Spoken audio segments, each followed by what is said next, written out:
Okay, imagine you're walking into a boardroom in New York City and it's full of executives. You're there to pitch a marketing idea that you know that will make the company millions of dollars. It's your first time in a situation like this, so you're understandably nervous.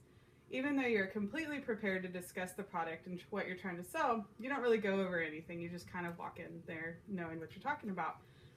But then you didn't realize that you're going to be speaking to people of all different cultures. And they're all going to listen to your pitch just a little bit differently. So you stand up there, and even though you deliver an amazing pitch, the board decides to go with somebody else. What could you have done better to have a different outcome? In the speech, I'm going to tell you about the importance of knowing exactly who you're doing business with and give you a few examples of different cultures and how they do business. So here in the United States, we're obviously a little bit pushy whenever we do things. Just think about whenever you go to the fair or even a trade show or something like that, and you're walking up and down the halls. All they're doing is kind of yelling at you and saying, "Hey, come over here, listen to my pitch." They're just extremely pushy whenever they come up. The salesperson, we tend to go right into the pitch. We don't tend to care about how you've been doing during the day or what you've been doing. You just want to get your point across. Then at the end, when only 9 or 10 people might stop out of the 100 that have come by through the day, you might actually sell 1 or 2 things. But you did your business. You did what you wanted to do, and you told them about the product. Here we say time is money, and that's just something that we always think about whenever we're doing business. We come across as, I want to do in the shortest amount of time to make you spend as much money as that you can. We tend to waste a lot of time whenever we do that, but as long as we're making money, we don't really care about it. None of this means we're doing business poorly. We just need to realize that that's in a time where increasingly more global business, that we need to pay attention to who we're working with. The way we do business here in America is vastly different than the way the rest of the world does it. Each country will have their own way of doing things. All of us at some point will encounter where we need to know these differences. I'm going to tell you about some of the countries that are just a little bit different than the United States, and they also differ from each other. So we're going to talk about Japan, Italy, and Brazil. All the information is from World Business Culture webpage, and they have about 30 different countries listed on that webpage as well. The first one is Japan. Obviously, with all of these, the biggest difference is going to be the verbal, because you don't know how they're going to understand. Even though they might know English, it's going to be a little bit different than how it comes across from us. It's also a very punctual place, so whenever you go in, you go through and you have to be there on time whenever you're dealing with Japanese. And the first thing you'll do is you'll hand them a business card, but on the business card, it's both English on one side and Japanese on the other. And so you always hand it to them with the Japanese side up.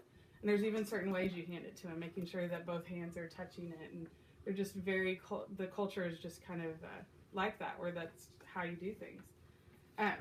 But whenever you step into a meeting with Japanese, you don't go straight into the pitch. You actually sit there and you'll talk to them and you get to know them. All of these countries are very relationship oriented. So whenever you go, you sit there and you talk to them. And then at some point when there's that relationship built, then you can bring up business. It's a culture full of respect, and it's a very polite culture. So whenever you're there, you have to do what they've expected of you. If they offer you food, you take it. Whether or not you're going to eat it, you always take it. And then something that men are always wearing dark suits and ties, and the women tend to be a little bit more laid back, but it's always something that you dress nice to go to. In Italy, it's much less formal. It's a culture that is very relationship oriented. It's also very, very family oriented.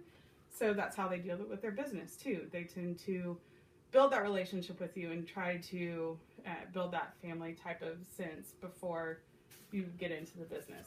There's also a lot of interruptions with the business meetings over there. They tend to just kind of talk about whatever they want to talk about, and then sometime along the line they'll get into the business part of it.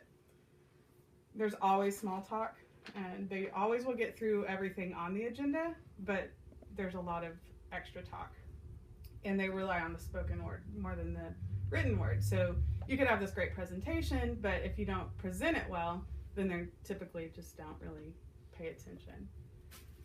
And then obviously Italy's known for its fashion, so that's something they look at. You go and dressed well. If you can dress with an Italian suit or the tie or anything like that, or Italian leather, they tend to look at you like that's something that's a little better, and they expect you to dress the same as they would dress.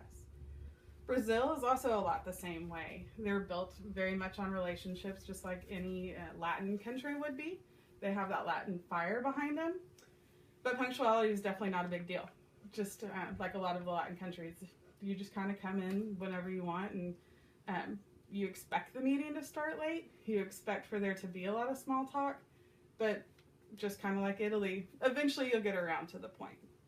In the first meeting, though, whenever you're with Brazilians, you go and shake the hand of everyone in the room. You don't leave anyone out. You make sure that you go up and you greet to everyone in there.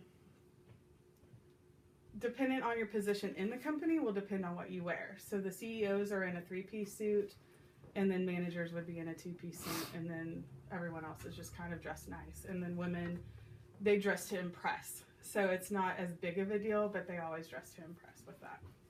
And they want a long-term commitment out of you. So that's part of the reason why at the beginning of the meeting, you tend to talk to them and get to know them and get to know their relationships, because they want that outcome to be a long-term commitment. So the story I was telling you about at the beginning, let's think about if you're that person and you're going into this room and you actually have done your homework and you know everything that's going on, and you don't go in with a pushy American attitude. Everything could come across a lot different. You know, definitely the biggest part of it is going in and making sure you've done your homework, know who you're talking to, and then making that pitch different to where you know that they'll understand it and come across, and however that culture would handle it. So definitely go in prepared, go in and do your homework, making sure that you know exactly who you're talking to, making sure that you can even take into the culture that, like the little things like the Japanese with the business card, knowing these things. So no matter what country you go to, no matter who you're doing business with, that you'll make a great impression. And that's the end of my speech. And these are the 5 people that listened to it.